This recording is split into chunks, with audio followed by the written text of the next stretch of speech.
Hi, welcome to Miss Annette's little farm in the big city. How are you? I missed you. I was gone for a whole week. I took a week off of editing videos, but I have a lot of videos. I've been filming the whole time, but I just had to take a week off. I had so much going on. My granddaughter graduated from high school, and my family, in and out of town. So we had a lot going on here on the little farm. And so I just needed to do that, take care of that, family first. But I am glad to see you. I missed you, and I kept in touch. I tried to download shorts. I know some people don't like it, but I downloaded shorts, tried to keep in touch that way, and trying to keep up with my comments, which thank you so much. You are the loveliest people on the face of this planet. You are so sweet. Thank you so much. Anyway, today we're going to get the animals up, and then we are going to visit the school garden.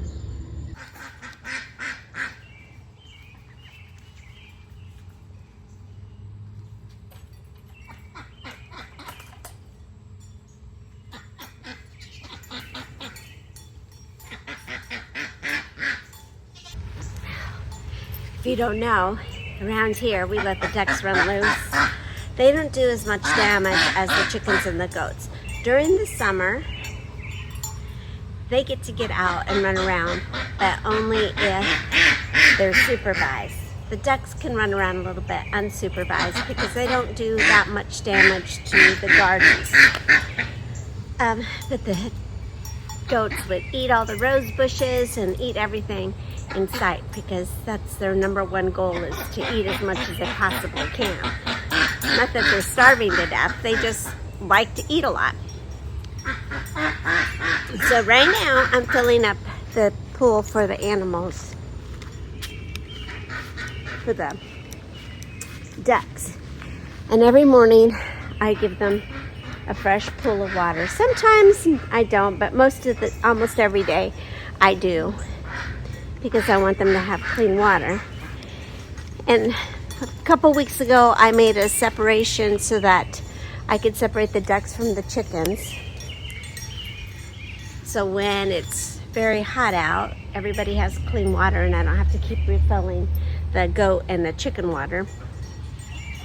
So we're still, here on the little farm, it's always a work in progress, trying to figure out what works best and changing things to do that. Speaking of a work in progress, today we're going to leave the little farm for a moment, and we're going to go look at the school garden. Now, the school garden is something that Mr. Steve and I worked on in 2018, 2019.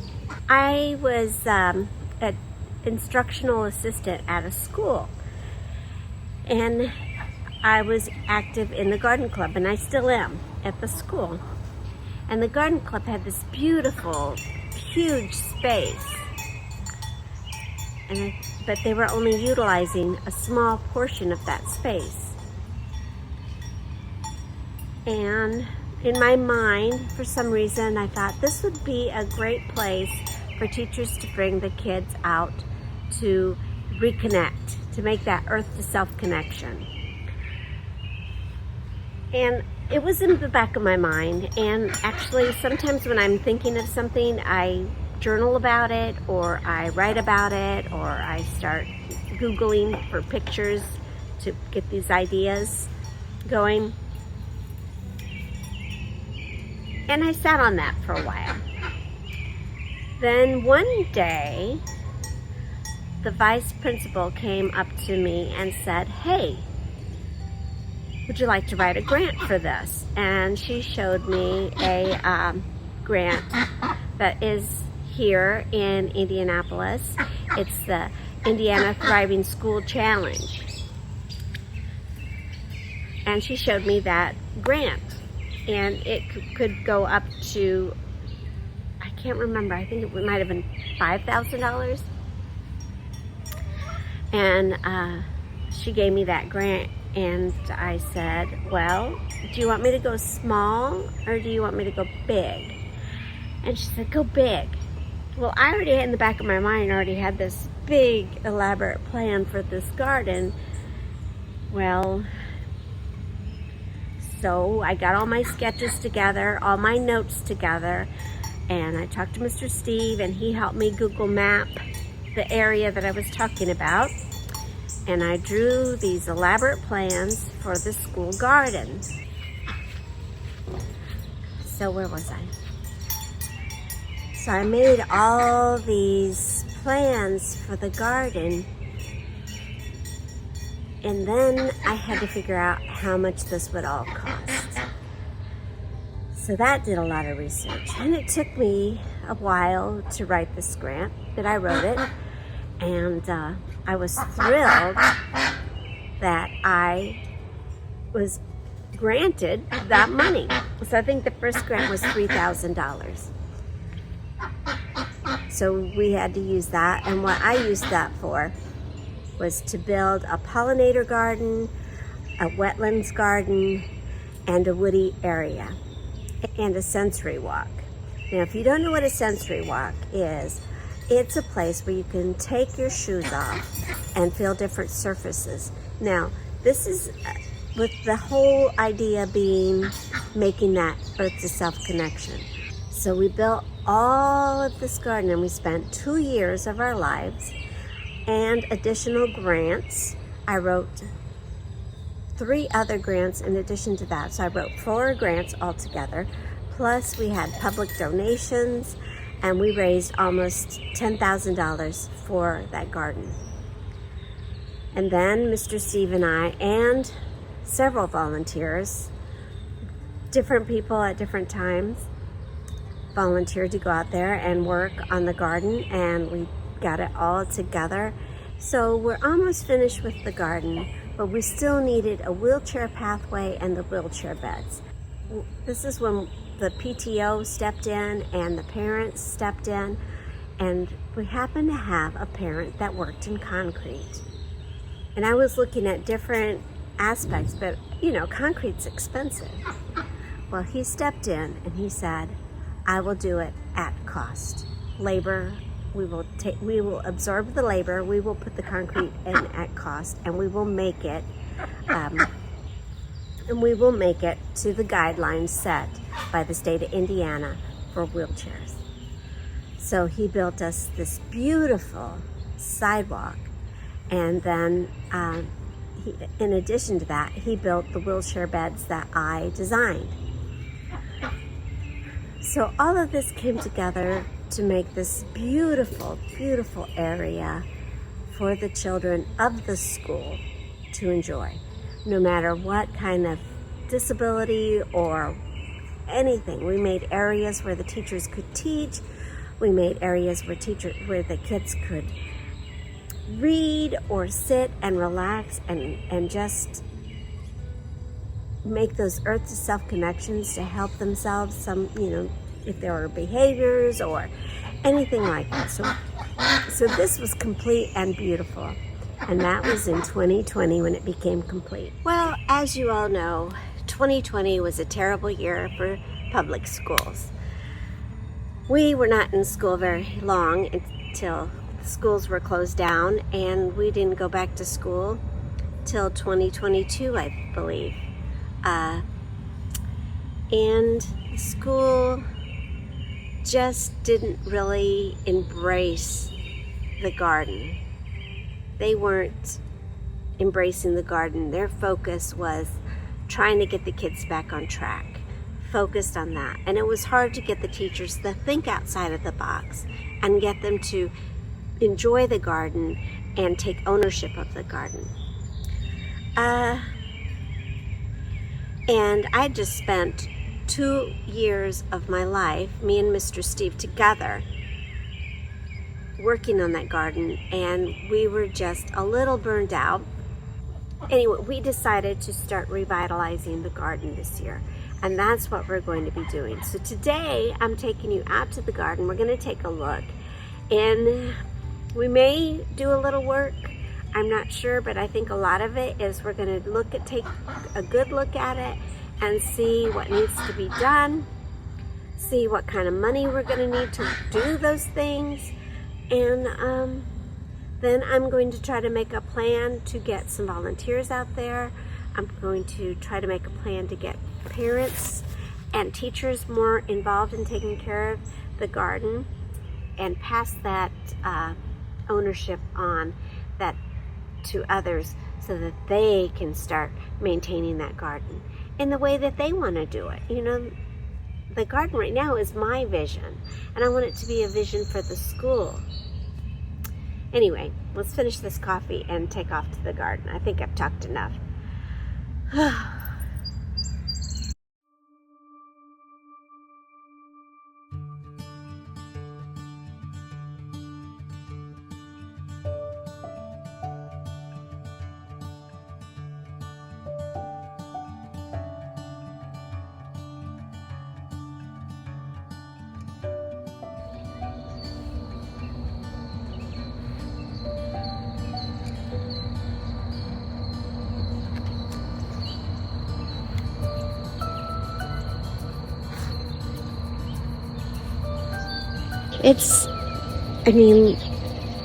Yeah, we've got a lot of work to do to get this back to where it needs to be.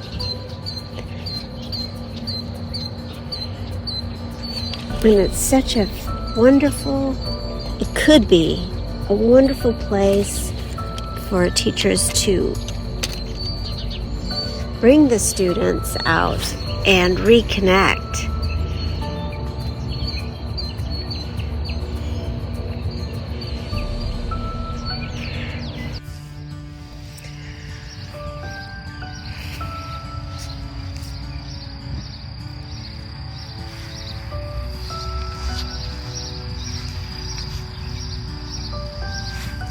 My mind is just racing right now, and I need to slow down and weed and get my mind straight. This bed needs to be weeded.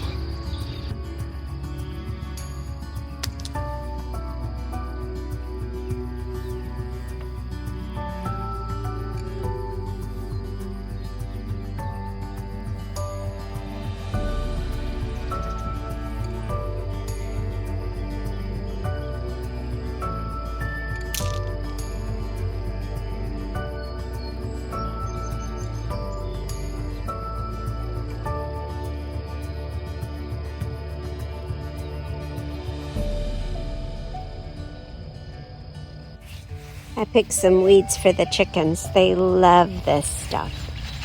So I picked some of that. I like to bring home some worms and weeds whenever I'm out here for the chickens.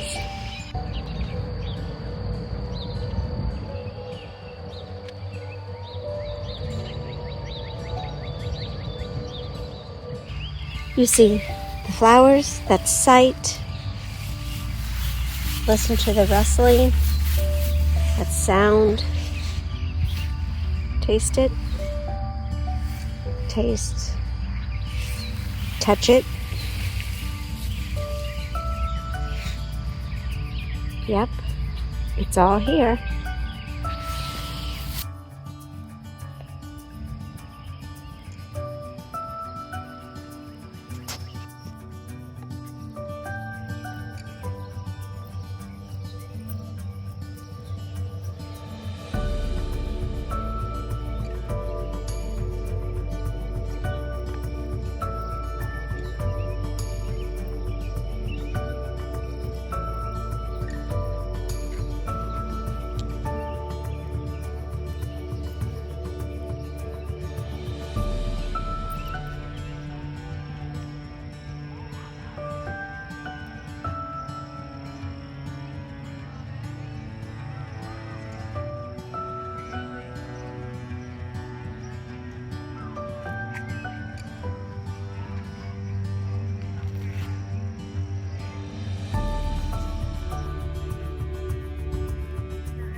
I just got a very pleasant surprise.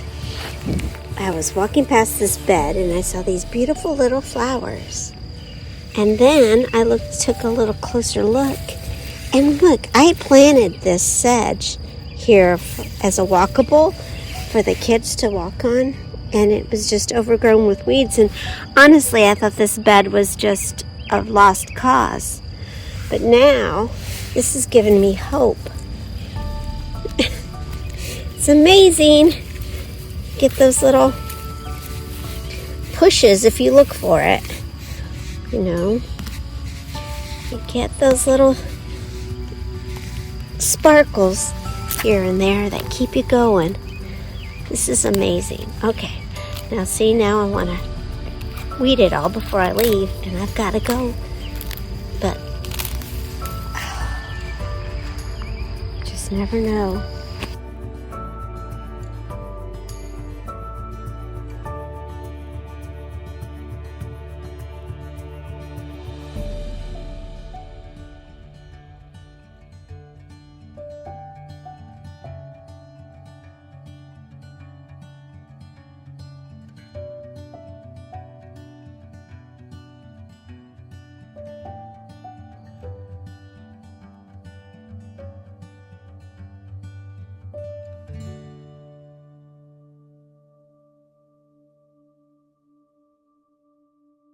We're back on the farm and the rain is starting, so we got done at the school just in time.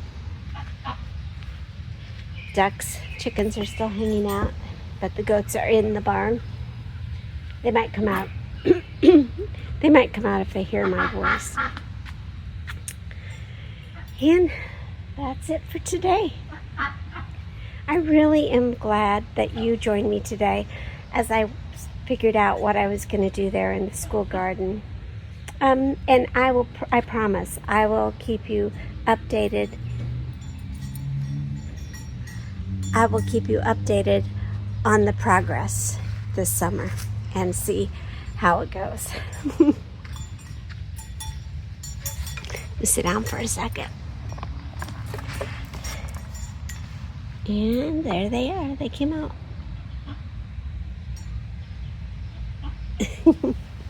They won't be out for very long though because it's raining. Not too hard yet, but it's starting. So, like I said, thank you so much for stopping by today and visiting with me here on Miss Annette's little farm in the big city. I really appreciate all of the comments and the likes and the subscribes, and I am so glad that you joined me today. Thank you. Now, try to get outside if you can. Take care of yourself and take care of each other. And we'll see you next time. Bye. I love you. What you doing, Goldie? Are you hiding from the rain? Are you hiding from the rain? It'll be okay. It's not raining that hard. Yeah? Okay. You guys don't mind it though, do you?